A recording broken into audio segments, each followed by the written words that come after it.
Aneh banget gak sih? Indonesia dijajah Belanda ratusan tahun. Tapi kok gak ada yang ngomong bahasa Belanda? Atau jarang banget lah.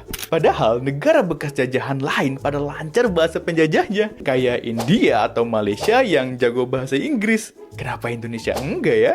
Ternyata Belanda menjajah Indonesia bukan sebagai negara, tapi sebagai perusahaan. Yaitu the one and only VOC.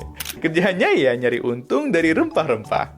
Jadi mereka mikir, ngapain susah ngajarin bahasa Belanda? Mendingan belajar bahasa Melayu yang udah dipakai orang-orang buat dagang. Sebelum Belanda datang, Kesultanan Malaka udah pakai bahasa Melayu buat dagang. Orang-orang di Nusantara juga udah biasa pakai bahasa Melayu buat komunikasi antara pulau yang punya ratusan bahasa daerah. Awalnya Belanda nggak peduli sama pendidikan. Sekolah cuma buat orang Belanda ya atau orang Indonesia yang kaya banget lah. Itu pun banyak yang ngajarnya pakai bahasa Melayu. Jadi gimana mau bisa bahasa Belanda? Ibu Kartini cerita di surat-suratnya, pejabat Belanda sering ngomong bahasa Melayu sama orang Indonesia. Padahal mereka bisa aja pakai bahasa Belanda.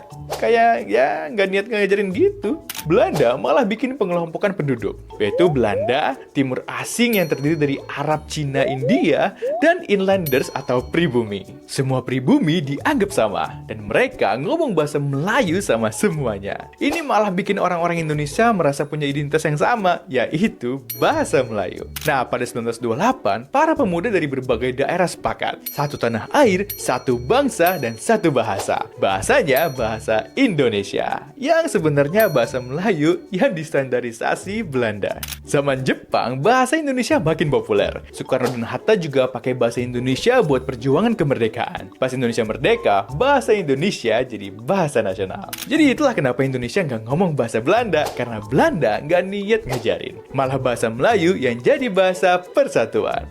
Tapi kalau nggak ada bahasa Melayu, kira-kira bahasa daerah mana ya yang akan jadi bahasa persatuan?